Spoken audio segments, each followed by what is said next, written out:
uma das doutrinas mais, eu diria, difíceis, talvez complicada para alguns, e que tem sido negligenciada ao longo de anos, e que trata de um assunto de extrema importância, que é a expiação limitada ou específica, direcionada especificamente da parte de Deus para os seus eleitos. Por que é importante esta doutrina? Bem, primeiro, ela é importante porque é a verdade de Deus. É assim que a palavra de Deus ensina, que a obra de Cristo não foi uma obra generalizada como um exemplo ou representativa pela humanidade, isto é, por cada homem indistintamente. Mas a obra do Senhor foi programada, planejada, a obra de Cristo, em favor, especificamente em favor, daqueles que o Pai escolheu antes da fundação do mundo. Sendo assim, meus irmãos, só serão salvos esses por quem Cristo morreu. E nós não sabemos quem são, por isso nos é ordenado a pregar a toda a criatura. Esse é o chamado externo. Mas nós também sabemos que há o chamado interno, que é operado pelo Espírito Santo, especificamente no coração dos eleitos de Deus. E a segunda razão é porque cada crente será duplamente responsabilizado ao saber que Cristo morreu, desceu dos céus, morreu especificamente por você, tendo o seu nome na mente e no coração. Você não pode ser mais o mesmo ao saber disso.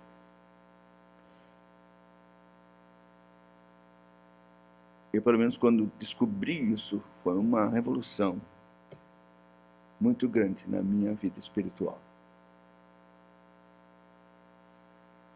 Então vamos orar para que Deus nos ajude a compreender isso nas Escrituras.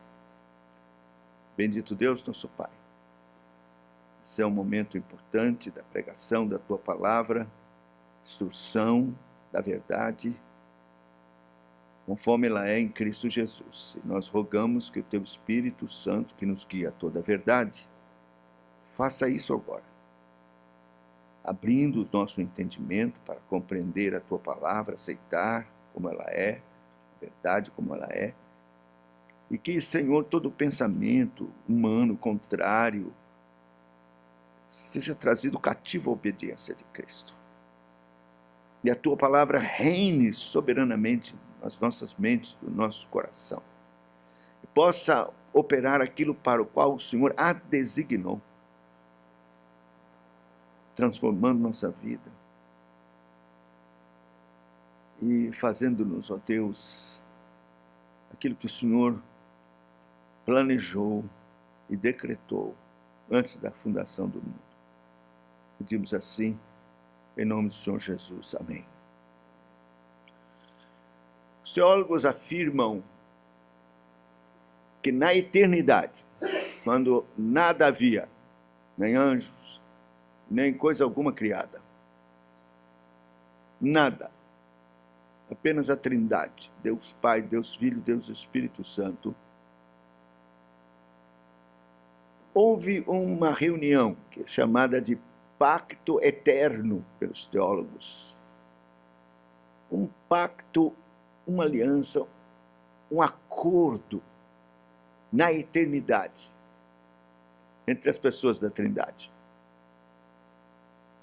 Isso é uma maneira antropomórfica, evidentemente, de tratar do assunto, porque é muito difícil falarmos da Trindade, são pessoas distintas, contudo, um só Deus.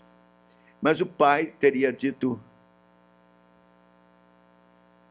desejo criar todas as coisas, os céus, a terra, o mar, tudo que neles há, o universo, planetas, todas as coisas, juntamente com meu filho, e criar os homens, que serão um enxame na terra, milhares, e que irão pecar. Mas eu quis escolher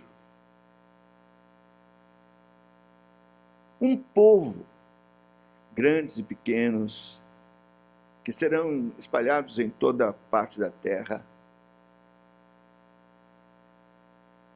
meus amados, que eu escolhi, e escrevi o nome de cada um deles num livro. Mas porque pecaram juntamente com toda a humanidade, então eles terão que ser resgatados, porque eu quero que seja a noiva do meu filho, o povo, meu povo, a noiva do meu filho, a igreja.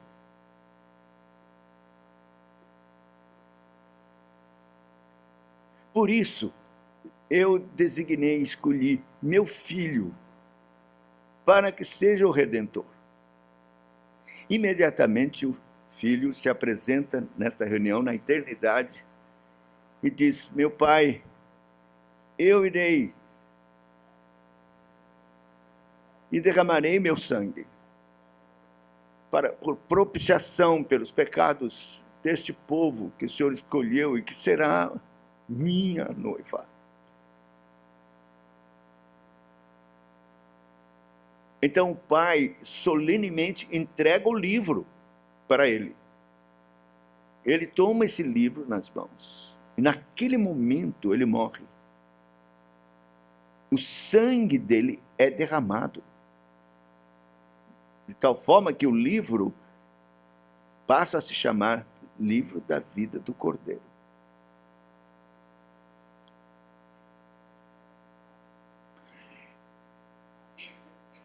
Então o Espírito Santo se apresenta e diz: eu vou vivificar estes da lista do livro, no tempo e no espaço,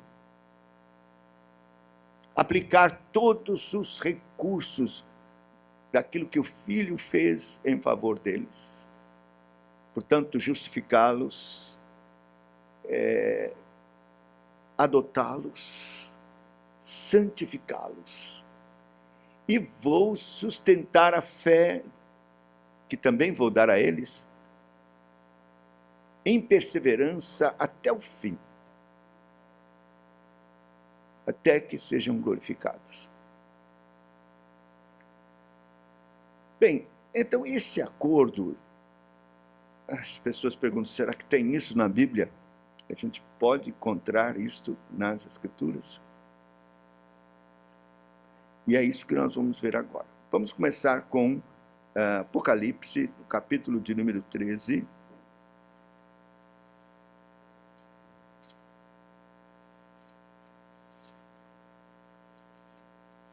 E eu convido você a fazer isso. É bom você manusear as Escrituras aqui. Esse é um tipo de sermão que vale a pena você abrir as Escrituras e acompanhar. Apocalipse 13, versículo 8. E adorá-la-ão, falando da besta, todos os que habitam sobre a terra, aqueles cujos nomes não foram escritos no livro da vida do Cordeiro, que foi morto desde a fundação do mundo. Bom, então nós temos aqui nomes escritos no livro, chamado Livro da Vida do Cordeiro. Cordeiro esse que foi morto desde a fundação do mundo. No capítulo 17, versículo 8 de Apocalipse, está claro que esses livros, esses nomes foram escritos lá na eternidade, desde a fundação do mundo. Veja, verso 8: a besta que viste era e não é, está para emergir do abismo. 17, Apocalipse 17, 8. A besta que viste era e não é, está para emergir do abismo e caminha para a destruição. E aqueles que habitam sobre a terra, cujos nomes não foram escritos no livro da vida desde a fundação do mundo, se admirarão vendo a besta que era, não é, e aparecerá. Quer dizer, quem não tem o nome escrito no livro, nome escrito desde a fundação do mundo, no livro, vai adorar a besta. Então, nome escrito no livro desde a fundação do mundo.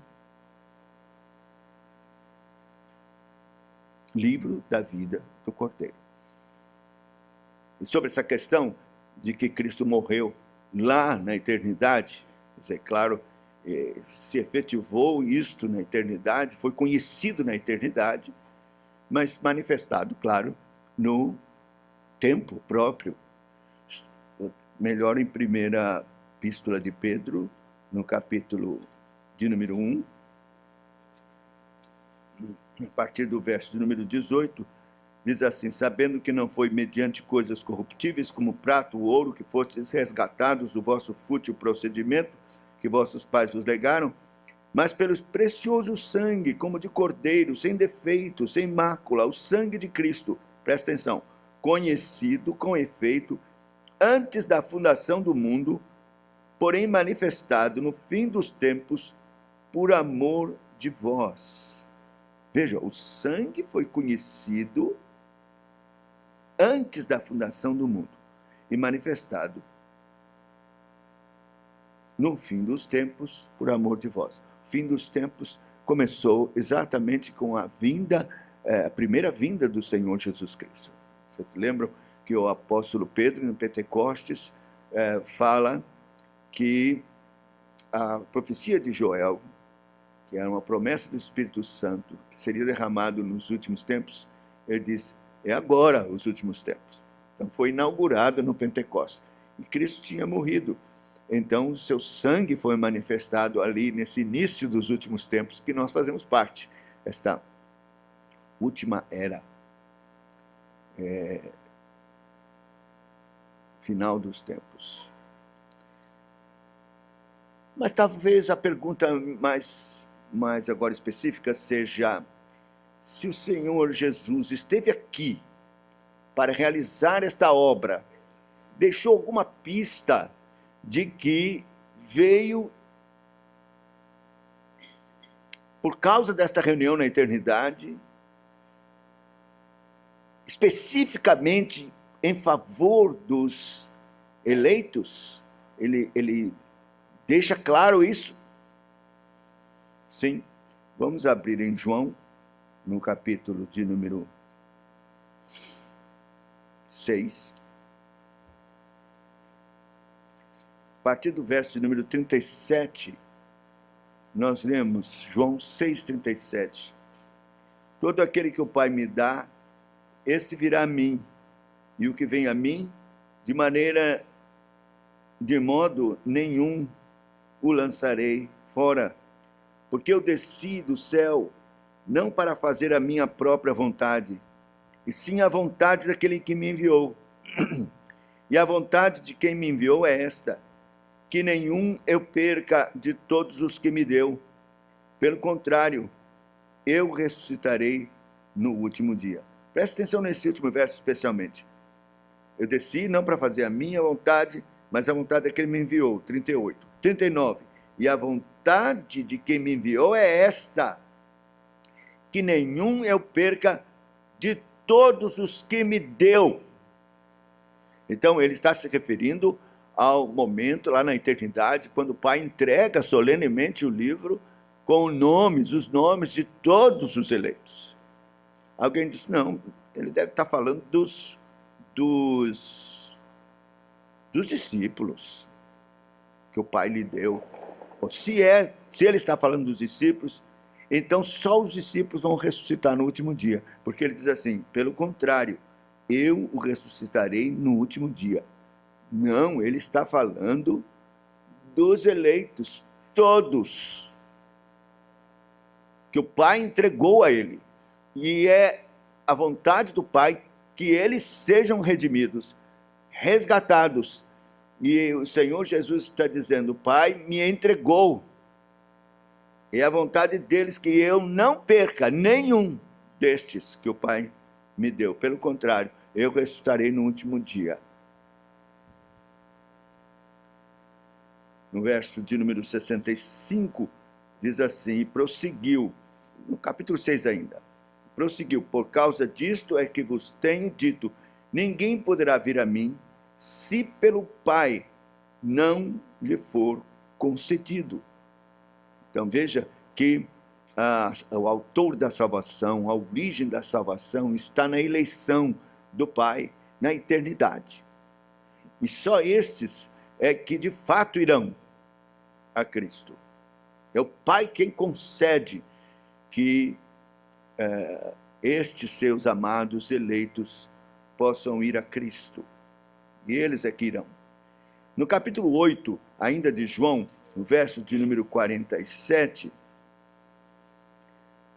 o Senhor Jesus vai chamar estes da lista do livro, os eleitos, ele vai chamar os que são de Deus. Veja, verso 47 do capítulo 8 de João. Quem é de Deus, ouve as palavras de Deus. Por isso não me dais ouvidos, porque não sois de Deus. Então, existem os que são de Deus e os que não são de Deus. Esses que são de Deus vão dar ouvidos. Os que não são de Deus não vão dar ouvidos. Então, existem os que são de Deus e os que não são de Deus. Os que são de Deus são os da lista, são aqueles cujos nomes estão escritos no livro da vida. Esses vão dar ouvido. Aí, pulando para o capítulo 10, ele vai chamar esses da lista agora de suas ovelhas. Então, o verso 11 diz, eu sou o bom pastor dá vida pelas ovelhas. Veja que já ele começa a mostrar claramente que a sua morte seria específica ou direcionada especificamente para um grupo, que ele chama de suas ovelhas, que são os da lista. Eu sou o bom pastor dá a vida pelas ovelhas. É pelas ovelhas que o Senhor dá a sua vida. Se você fica com a mão aqui, porque vamos voltar ainda nesse capítulo, lá em Efésios, no capítulo de número 5, lá na carta aos Efésios, capítulo de número 5, confirma isso no verso de número 25. Maridos, amai vossa mulher, como também Cristo amou a igreja e a si mesmo se entregou por ela. Veja, a morte de Jesus não é pelo mundo, no sentido de cada homem distintamente, mas pela sua igreja, eleitos que estão no mundo. Mas é pela igreja que ele entrega a sua vida. É por ela.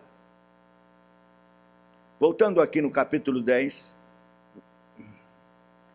verso 14 diz assim, eu sou o bom pastor, conheço as minhas ovelhas e elas me conhecem a mim. Então, ele quando desceu dos céus, ele veio com esses nomes escritos no coração. Mesmo que o Pai escolheu, ele também os amou. O Pai amou e escolheu, ele também amou a estes, que ele chama agora de suas ovelhas. Ele conhece o nome de cor de cada uma de suas ovelhas, como Deus. Tanto as que ele iria conhecer na sua experiência terrena, de humilhação, encarnado como ele foi, como os que ele conhecia e conhece como Deus, os futuros, aqueles que viriam, como é o nosso caso, como é a igreja hoje presente, espalhada no mundo inteiro, os verdadeiros eleitos de Deus, a igreja invisível que nós chamamos, os que ainda vão nascer, que pertencem a Ele, que têm seus nomes escritos no livro. Os filhos que ainda vão nascer, o Senhor já tem o nome deles no coração e já morreu por eles. Isso é maravilhoso. O Senhor deixa claro que estas ovelhas, ou os nomes que estão registrados neste livro, não são só de judeus, porque esse era o pensamento na época, que só os judeus é que seriam salvos. Só há eleitos, só os judeus, esta etnia que seria salva. Estava oculto isso. O apóstolo Paulo diz que a salvação dos gentios era uma coisa oculta ao conhecimento da igreja na época, mas que foi desvendado esse mistério, mostrado que não, que o Senhor tem eleitos entre os gentios. Então, aqui está escrito assim, verso 16: ainda tem outras ovelhas, não deste aprisco, a mim me convém conduzi-las. Elas ouvirão a minha voz, então haverá um rebanho e um pastor. Outras ovelhas que não deste aprisco. Que aprisco? Dos judeus. Outras, além de eleitos judeus, Deus tem eleitos entre os gentios no mundo inteiro. E Jesus diz, a mim me convém conduzi-las. Essa é uma palavra importante, que isso moveu o coração de muitos missionários que criam firmemente nessa doutrina a buscarem esses eleitos em terras inóspitas, como foi o caso de David Brennan.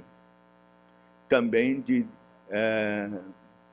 David Brennan, lá na Nova Inglaterra, entre os índios da Nova Inglaterra, e David Livingstone, na África, lá no meio das selvas, no coração das selvas da África. Ele sentiu o chamado do Senhor e disse, eu vou para a África, porque está escrito ainda, tem outras ovelhas que não são deste aprisco, a mim me convém conduzi-las. Ele tinha conhecimento de milhares de almas, de vidas lá na África, que precisavam ouvir, e que eram ovelhas, muitas lá eram ovelhas, que precisavam ser conduzidas. Ele foi e fez um trabalho extraordinário. Muitos se converteram pelo trabalho de David Livingstone. Eu digo isso porque, quando ele morreu, o rei mandou buscar o seu corpo, porque ele se tornou famoso, além do seu trabalho missionário, também porque era um grande geógrafo. E ele foi sepultado com honras na Inglaterra. O coração dele ficou lá na selva, mas o corpo veio. E ele foi sepultado na abadia de Westminster. Eu tive o privilégio de entrar na abadia de Westminster e, olhando as lápides no chão, no mármore do chão, encontrar a de David Livingstone. E li, em inglês, evidentemente, esse versículo. Ainda tem outras ovelhas que não são desse aprisco. A mim me convém conduzi-las. Se você um dia for lá visitar Londres, vá na abadia, faça questão de procurar a lápide de David Livingstone. Você vai ler esse versículo aqui. Ele creu que, de fato, Jesus tinha outras ovelhas que queria conduzir lá na África. E, evidentemente, o Senhor tem outras ovelhas que quer conduzir aqui também. Nós estamos aqui chamados como igreja E todos nós somos comissionados a pregar o Evangelho.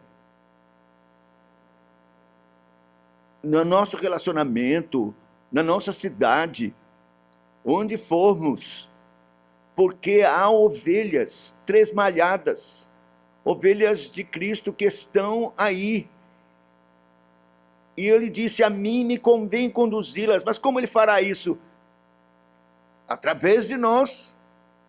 Somos seus embaixadores. Nós temos que ir e pregar o Evangelho.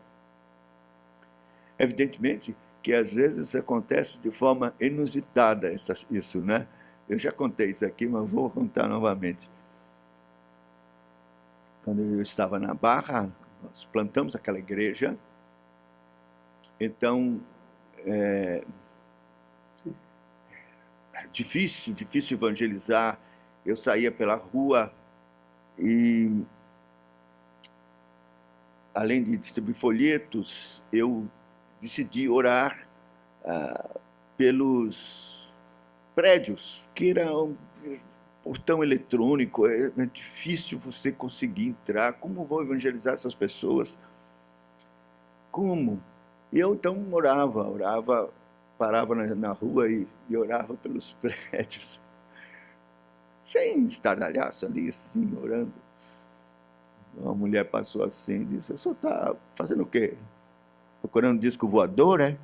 Eu disse: não, eu estou orando aqui pelas famílias desses prédios. Nós temos uma igreja aqui. Eu pedindo a Deus que o Senhor me dê aqueles que são dele, para a igreja venham, para que eu possa pastorear. E assim, fazendo esse trabalho, porque era difícil evangelizar ali na Barra, muito difícil, Deus mandasse mesmo as almas que queria que nós pastoreássemos. E aconteceu uma coisa interessante. Eu estava no gabinete, então a secretária veio e disse: pastor, tem um rapaz aí que quer falar com o senhor. Então eu mandei que ele entrasse. Era um moço magro, alto, tinha um cabelo muito grande, era que distinguia. Um rabo de cavalo que vinha aqui até atrás, aqui, o rabo de cavalo mesmo. Eu acho que muita moça ia ficar com inveja, que cabelo. E ele sentou e me disse assim: aqui é a igreja de crente? Eu disse: meu filho, aqui é uma igreja de crente, sim. Por quê? Aí ele então me disse, contou a história. Ele foi num centro de macumba, centro de umbanda, e entrou na fila para falar com o pai de santo, que estava lá com o charutão sentado, dando as coordenadas para cada um, as oferendas que tinham que fazer, quanto tinham que dar, e essa coisa toda. E ele, então, tinha necessidade, vazio no seu coração, uma coisa não estava certa na sua vida, e ele, quem sabe, eu fazendo esse descarrego, sei lá, o que será que ele vai dizer, né? E ele, então, quando chegou, que sentou, o pai dizendo, nem olhou para ele, cabeça baixa, disse: o que é que você quer aqui? Disse: eu quero aí que o senhor me fale o que é que eu tenho que fazer, porque eu estou assim. Né? Aqui não é seu lugar, não. Seu lugar é no meio dos crentes. Ele disse que não entendeu nada, se levantou e foi embora. Aí ficou procurando uma igreja de crente, passou, viu. Estou aqui para perguntar se é uma igreja de crente. Meus irmãos, eu entendi perfeitamente, é como Lutero diz, o diabo é o diabo de Deus. Lutero dizia isso. Porque Deus ordenou aquele espírito mau, maligno, ali incorporado naquele pai de santo, que falasse isso. E então, ele compareceu lá, e foi aí que eu evangelizei, falei de Cristo. Orei com ele. Esse moço se firmou na igreja. Fizemos a classe de catecúmenos, ele nunca perdeu, interessado, firme. O cabelão lá. Eu decidi não falar nada sobre o cabelo dele. Queria que ele mesmo sentisse, pelo Espírito Santo, que não era bom e honroso que ele tivesse aquele cabelo. Que a própria palavra de Deus diz que pela natureza é vergonhoso para o homem ter o cabelo comprido. Mas o dia marcado para que ele viesse para ser examinado no conselho chegou, e quando chegou a vez dele, mandei que chamasse, ele entrou com o cabelo cortadinho.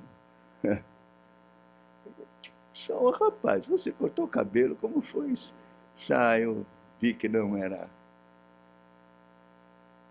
para a glória de Deus, não era um bom testemunho, não era bom que eu, já que eu decidi mesmo seguir a Cristo e servi-lo. Esse moço ficou firme na igreja por muito tempo, se casou, ele foi para outra igreja depois, circunstância própria até do casamento, que foi uma moça crente de outra denominação, e eu sempre o encontro, ele está firme, é um obreiro do Senhor. Mas eu quero dizer que o Senhor conhece os seus, e é Ele quem opera de forma que estas ovelhas sejam conduzidas, claro, por nossa instrumentalidade. Ainda no capítulo 10 aqui, eu quero ler os versos 26, 27, 28 e 29. João 10, agora 26, 27, 28. Mas vós não credes, porque não sois das minhas ovelhas. As minhas ovelhas ouvem a minha voz. Eu as conheço, elas me seguem. Eu lhes dou a vida eterna, jamais perecerão, e ninguém as arrebatará da minha mão. Aquilo que o Pai me deu é maior do que tudo, e da mão do Pai ninguém pode arrebatar. Veja, vós não me credes porque não sois das minhas ovelhas. O nome de vocês não está lá, escrito no livro, não. E ele está falando isso para os fariseus lá, incrédulos. Ele diz, as minhas ovelhas ouvem a minha voz. Meus irmãos, esta é uma afirmação categórica da maior importância que deve nos animar a pregar o Evangelho. Porque não vai depender delas, não. É certo que aqueles que são, as ovelhas que são do Senhor, vão ouvir. Então nós podemos pregar. Porque as ovelhas, por quem Cristo morreu, que o Pai elegeu e escolheu, elas virão, elas vão ouvir. É certo que vão ouvir. Ouvem a minha voz. Eu as conheço, elas me seguem. Gosto desse versículo, porque já disse 1 milhão de vezes, vou dizer mais 1 milhão, até eu estar aqui. Os puritanos diziam assim, que um eleito tem 2 marcas, uma na orelha e outra nos pés. Na orelha, as minhas ovelhas ouvem a minha voz. Ouvem a minha voz. E nos pés, me seguem. Um eleito vai fazer isso. E então a gente pode ter plena segurança ao pregar o Evangelho. Não precisamos fazer macaquice, não precisamos dar cambalhotas, plantar bananeira, nós não precisamos arranjar nada para tentar pressionar as pessoas a tomarem decisão, como se dependesse delas. Não! Unicamente pregar com fidelidade o Evangelho, porque quando pregamos o Evangelho, Cristo está chamando, Cristo está chamando as suas ovelhas, pelo nome. Toda vez que pregamos o Evangelho, é Cristo que está falando, e chamando as suas ovelhas.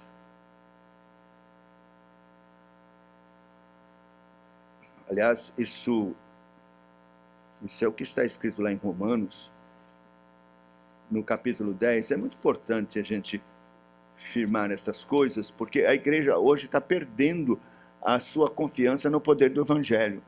E está se entregando para poder conquistar pessoas para Cristo a métodos humanos, ao pragmatismo, às regras modernas de comunicação. Meus irmãos, nós não podemos, nós temos que fazer o que está escrito. E no capítulo 10 de Romanos, diz assim, a partir do verso 14: Como, porém, invocarão aquele em quem não creram? Quer dizer, como invocarão a Cristo, não é? Em quem não creram? E como crerão naquele, aqui está escrito, de quem nada ouviram? Agora, a melhor tradução é como crerão naquele a quem não ouviram. Não é falar, a pregação não é ouvir de Cristo. A pregação é ouvir a Cristo. É Cristo falando. Então, se você for lá no original, já tive a oportunidade de fazer essa exegese, posso dizer com toda a confiança de que a melhor tradução é como ouvirão a quem nada ouviram. Não ouviram a voz de Cristo.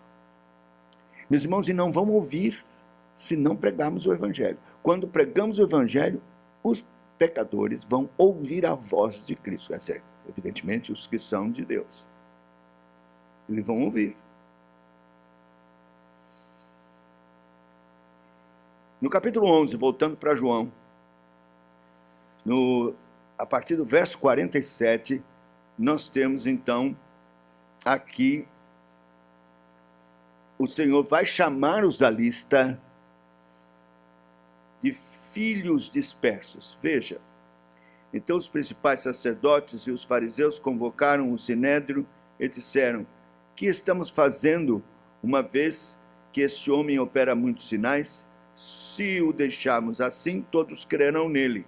Depois virão os romanos e tomarão não só o nosso lugar, mas a própria nação. Caifás, porém, um dentre eles, sumo sacerdote naquele ano, advertiu-os dizendo: vós nada sabeis, nem considerais que vos convém que morra um só homem pelo povo e que não venha a perecer toda a nação.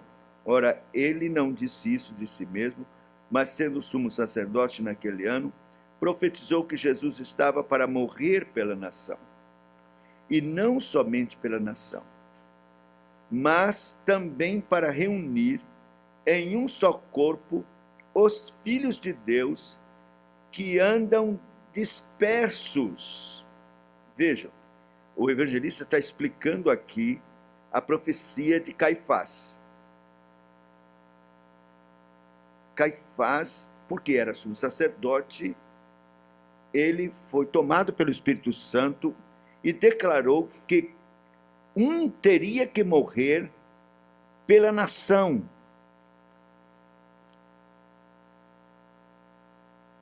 Ele estava falando isso,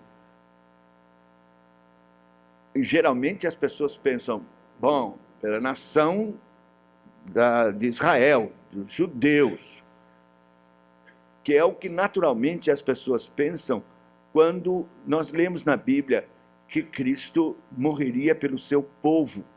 As pessoas leem lá em Isaías 53, e fala que ele daria sua vida pelo seu povo. Ou como está em Mateus também, no capítulo, deixa eu ver se é 1, quando trata de José, capítulo 1. O anjo explica a José que ele tinha que receber Maria. Verso 2, ele dará à luz um filho, lhe porás o nome de Jesus, porque ele salvará o seu povo dos pecados deles. Então as pessoas pensam, os judeus, mas o seu povo aqui não é só os judeus, é o povo de Deus, formado de judeus e de gentios, os eleitos do Pai. Esses é que constituem o povo de Deus, a igreja. Então Cristo ia morrer pela nação, pelo povo, não só judeus. Por isso o evangelista diz aqui, ele explica, ele diz assim, não somente pela nação, tratando de judeus, verso 52, mas também para reunir em um só corpo os filhos de Deus que andam dispersos.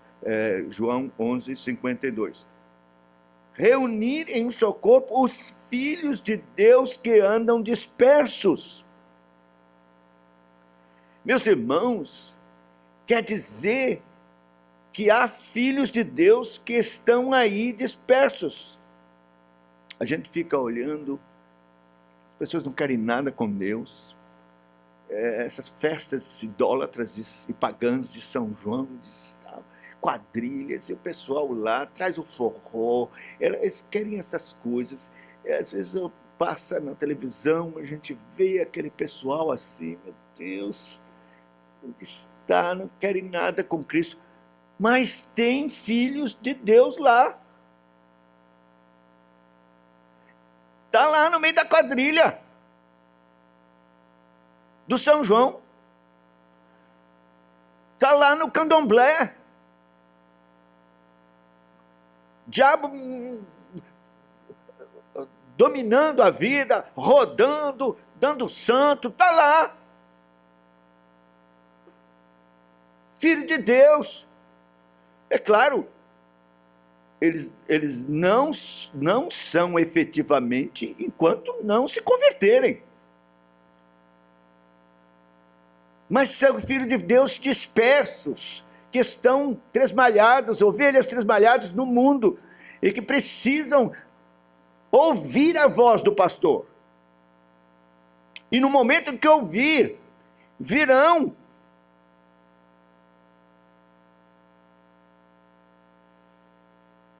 A gente parece que nós não cremos nisso. Mas acontece. Esses dias, Daniel Sacramento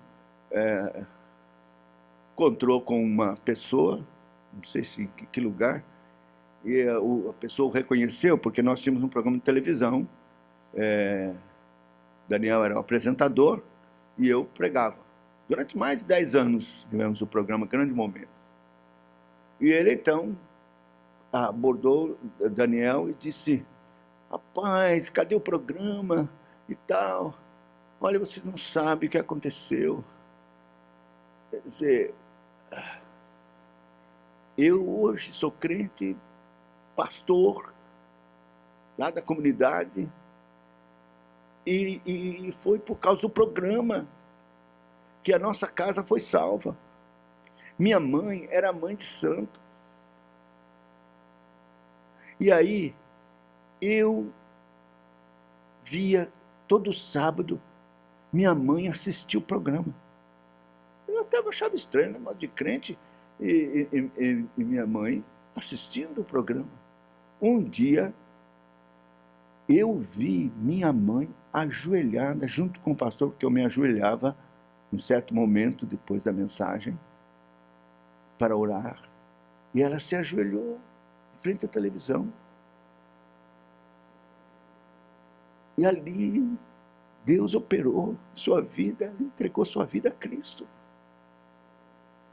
E ele disse, minha mãe não foi mais para o centro. Ela largou tudo e procurou a igreja. E foi daí que começou toda a revolução e a mudança em nossa casa. E hoje somos crentes. Meus irmãos, ovelhas tresmalhadas. Ovelhas, filhos dispersos, que precisam ouvir, porque Cristo morreu por eles. virão, eles serão salvos. Nenhum deles se perderá. O Senhor vai mover. Se você não for, Deus vai arranjar uma outra forma, mas vai alcançar seus filhos dispersos, trazê-los para serem um rebanho só, com um só pastor. No capítulo 17, nós estamos caminhando para o final, nós vemos aqui claramente que o Senhor tem essa distinção na mente, no coração. Capítulo 17 de João diz: tendo Jesus falado estas coisas, levantou os olhos ao céu e disse: Pai, é chegada a hora, glorifica teu filho, para que o filho te glorifique a ti. Veja, Pai, é chegada a hora. Essa expressão parece dizer, aquilo que foi combinado lá na eternidade, chegou a hora aqui agora. É chegada a hora. Glorifica teu filho, para que o filho te glorifique a ti. Assim como lhe conferiste autoridade sobre toda a carne, a fim de que ele conceda a vida eterna a todos os que lhe deste.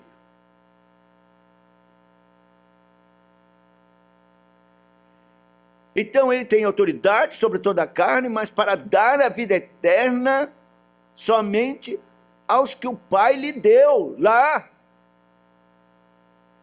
Os da lista, os do livro. Dá a vida eterna a eles.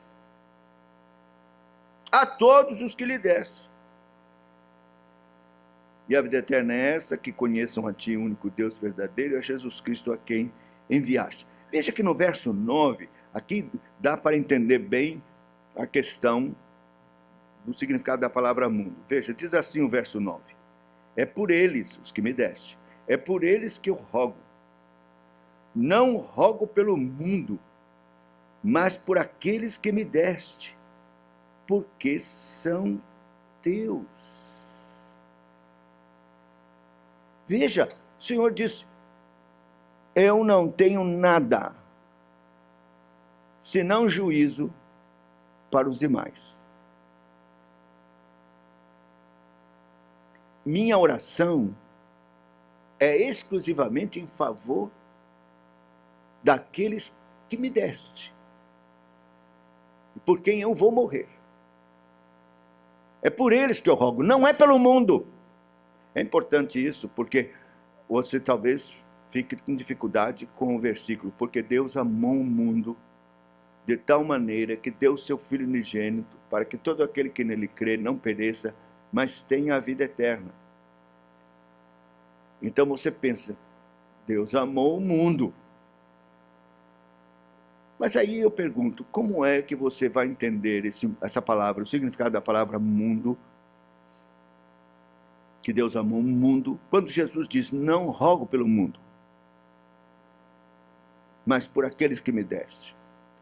A única forma de você compreender é entender que o significado da palavra mundo, no versículo de João 3,16, é que são os eleitos do mundo todo, não só judeus, mas eleitos do mundo todo. É isso que quer dizer, porque Deus amou o mundo.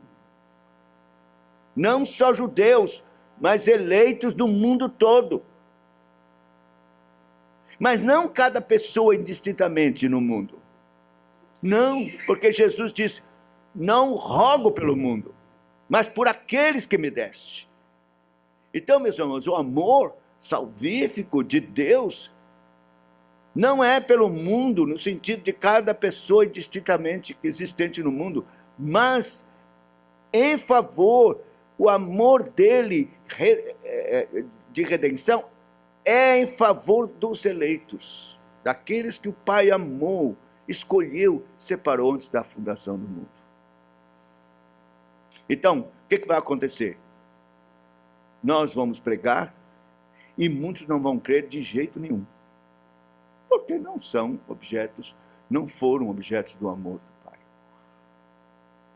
Deus não quis salvá-los.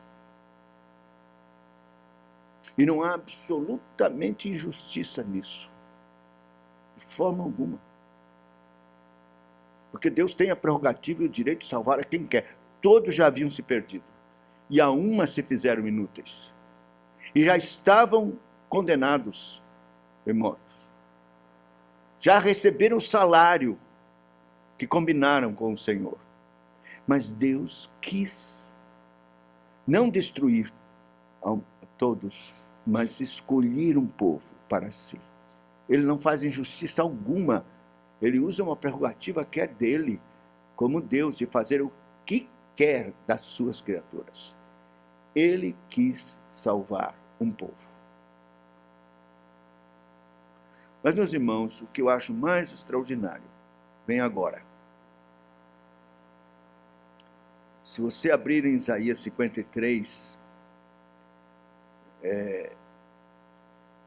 você vai notar esse amor específico e a expiação ou morte de Cristo específica em favor dos eleitos.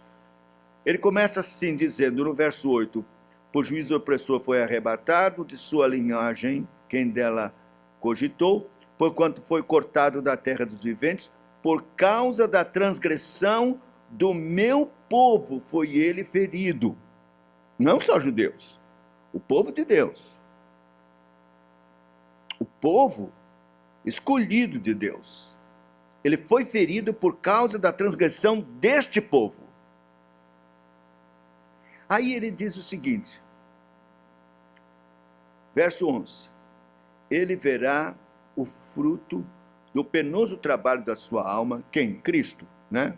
Verá o fruto, o resultado do penoso trabalho da sua alma, penoso porque foi na cruz, penoso trabalho da sua alma, e ficará satisfeito. Quer dizer, o resultado do trabalho penoso da sua alma, do derramamento do seu sangue, ele está satisfeito.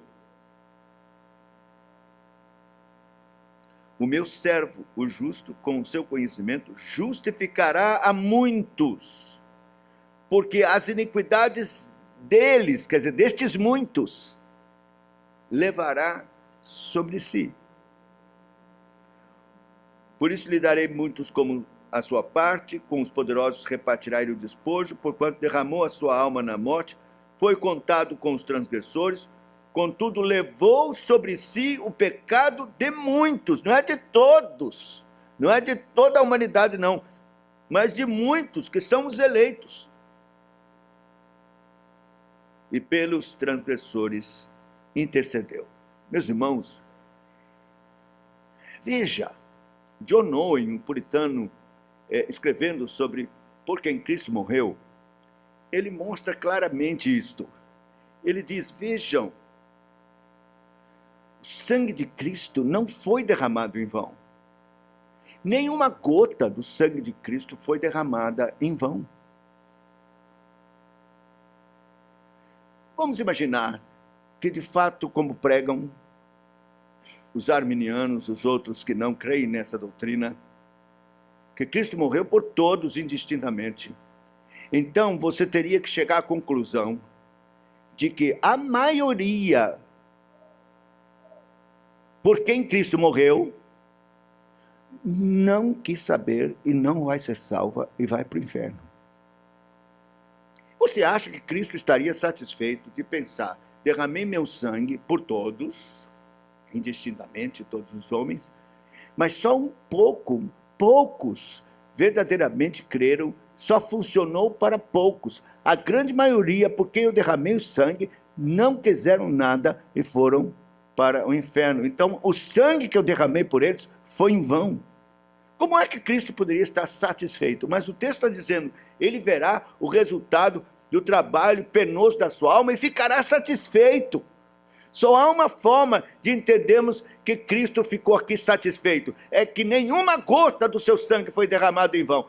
Todos por quem ele derramou o seu sangue, todos foram salvos. Aí ele está satisfeito. A outra argumentação de John Owen é dizer o seguinte, a morte de Cristo foi substitutiva. Ele substituiu pecadores na cruz. E levou sobre si o castigo deles. Deus derramou sua ira que tinha por estes sobre Cristo. E assim, esgotou todo o castigo em Cristo. Cristo levou o castigo dos eleitos. De forma que agora, eles são salvos, porque não tem mais castigo. Cristo levou, inclusive, o inferno deles, descendo ao Hades. Aí John Owen diz assim, bom, se Cristo morreu por todos indistintamente, inclusive para os que vão para o inferno, quer dizer que Deus pune duas vezes. Pune e castiga no seu Filho,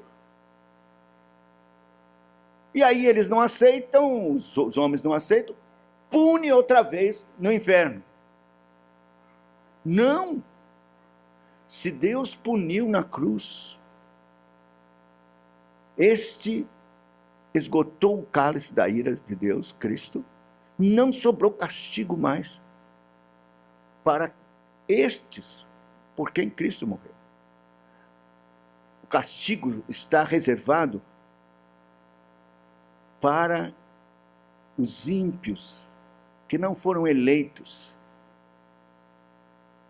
Estes irão para o inferno e receberão a pena de eterna destruição, banidos da face do Senhor, por causa dos seus pecados. Mas aqueles por quem Cristo morreu, não terão castigo, porque Cristo levou o castigo, que era deles. Por isso, meus irmãos, nós devemos pregar o Evangelho, dizendo para as pessoas que Cristo morreu por pecadores, mas não por ele. Não sabemos. Cristo morreu por pecadores. Você precisa saber disso. E se você é um eleito de Deus, você vai ouvir a voz de Cristo no seu coração, chamando você pelo seu nome, conduzindo você ao arrependimento verdadeiro dos seus pecados. Você vai aborrecer o mundo, o pecado. Você vai crer, porque a fé não é de todos, diz a Bíblia. A fé é dos eleitos de Deus. O Senhor, o Espírito lhe dará fé e você vai crer em Cristo como seu único e suficiente Salvador. E então você será justificado, porque o Espírito Santo prometeu isso naquela reunião. Ele vai aplicar todos os recursos da obra de Cristo na sua vida. Você será não só perdoado, mas purificado de todos os seus pecados. Feito nova criatura, nascido de novo, para agora ser filho de Deus, porque era um filho disperso, mas agora, porque você creu, deu a você o poder, ele dá a você o poder de ser feito filho de Deus, efetivamente, reconciliado com Deus, para adorá-lo, para servi-lo, para fazer parte do corpo de Cristo, da noiva do Cordeiro.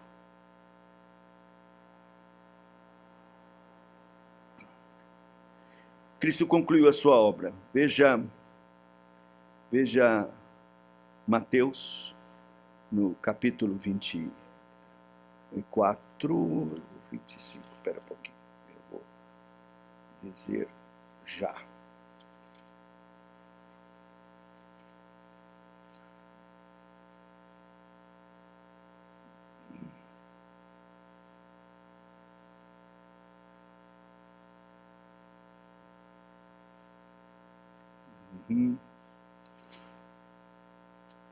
Mateus 25, versículo 34.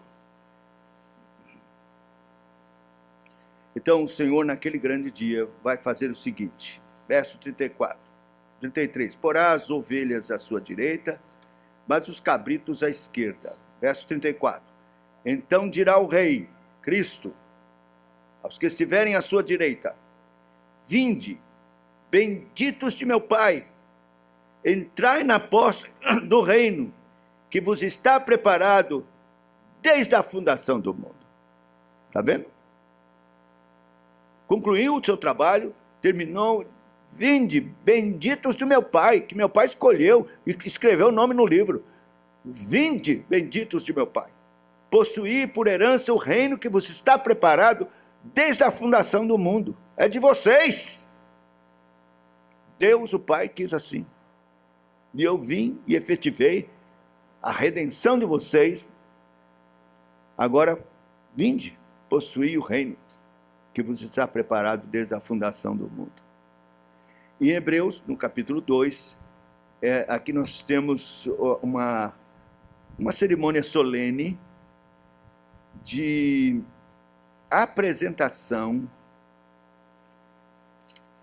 em que Cristo faz a apresentação solene ao Pai da sua obra realizada, cumprida, no capítulo 2, a partir do verso 10.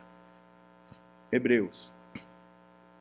Porque convinha que aquele por cuja causa e por quem todas as coisas existem, concluído muito...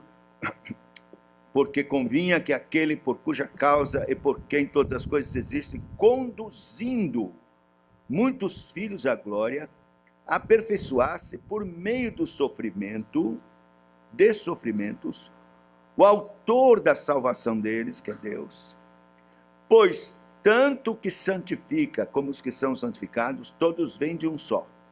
Por isso é que ele não se vergonha de lhes chamar irmãos. Cristo não se vergonha de nos chamar irmãos, dizendo: aos meus irmãos declarei o teu nome. Cantar-te-ei louvores no meio da congregação.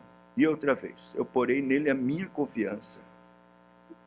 E ainda, agora a declaração formal de Cristo, de conclusão da sua tarefa. Eis aqui estou eu e os filhos que Deus me deu. Eis aqui estou e os filhos que Deus me deu. Quer dizer, todos os remidos, juntamente com ele. Ele cumpriu a tarefa que o Pai lhe deu. Mas o que eu quero concluir, eu preciso concluir, veja. Oh, meu Deus, essa é a parte que me moveu mais. É descobrir, meus irmãos, que Cristo deixou sua glória, me conhecendo, sabendo o meu nome, que estava na lista, ele guardou no coração, desceu com este meu nome aqui, ele viveu a vida aqui toda dele, de obediência, lembrando de mim. Josafá, tantos Josafás que existem no mundo, não muito, né? Mas tem muito Josafá. Como é que ele sabia? 2000 anos ainda se ele ia nascer. Ele é Deus, por isso ele tinha que ser Deus, como Redentor. Não há nenhuma dificuldade. Ele desceu pensando no meu nome, viveu perfeitamente em meu favor, pensando em mim. A Bíblia diz, aos que amou, amou-os até o fim. E lá na cruz, ele pensava em mim. Eu creio firmemente, ele pronunciou entre gemidos o meu nome. E digo mais ainda, ele sabia exatamente a hora e o momento em que estava recebendo os meus pecados. Agora é Josafá. E o seu? E o seu? Porque é isso que a Bíblia ensina. Sua morte é específica. Ele substituiu individualmente cada pecador ali, eleito. E tinha o nome dele no coração e nos lábios.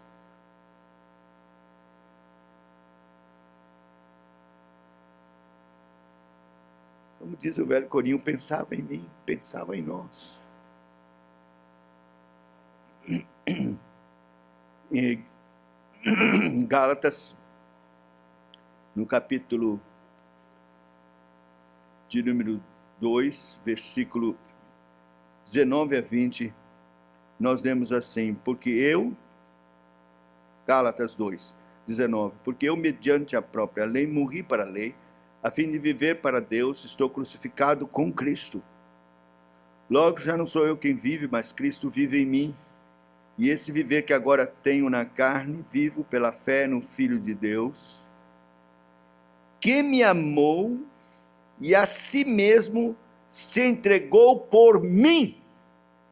Veja, o apóstolo Paulo tinha plena certeza de que a morte de Cristo não foi representativa pelo mundo, distintamente, mas foi individual, substitutiva, em favor de pecadores que ele bem conhecia.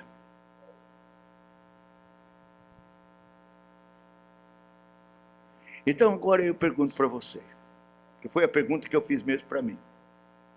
Diante de um amor tão específico, tão grande, tão extraordinário, tão pessoal, como é que você pode ser o mesmo? Como isto não lhe constrange? Porque a Bíblia diz, o apóstolo Paulo diz, o amor de Cristo me constrange. E se não acontecer isso, é de duvidar que você é de fato um eleito. Mas se você é um eleito e agora está ouvindo da parte do Senhor mesmo, porque a sua palavra assim nos ensina, como você reagirá ao saber isto? Cristo está dizendo por você, eu morri em seu lugar, eu pronunciei seu nome entre gemidos, eu recebi suas misérias e os seus terríveis pecados sobre mim.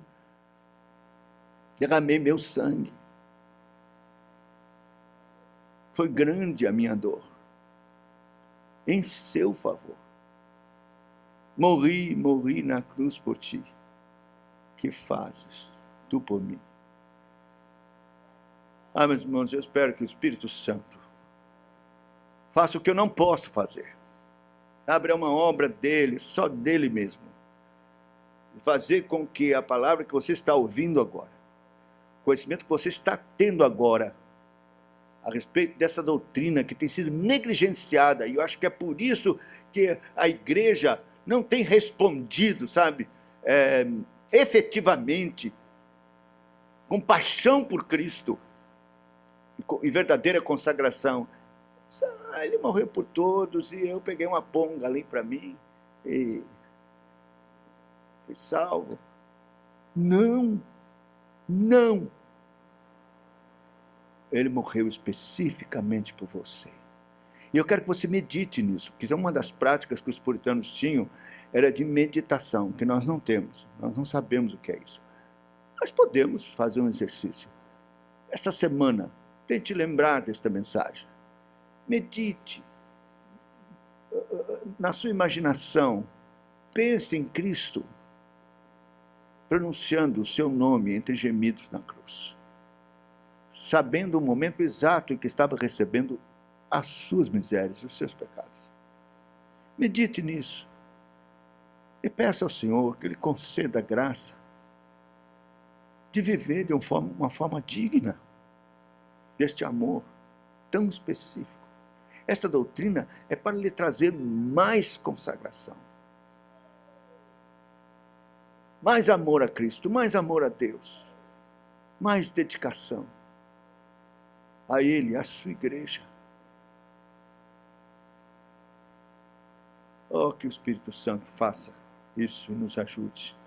E haja uma mudança verdadeira, transformadora na sua vida, através dessa mensagem que tem sido negligenciada e que não se prega nos púlpitos. Expiação limitada.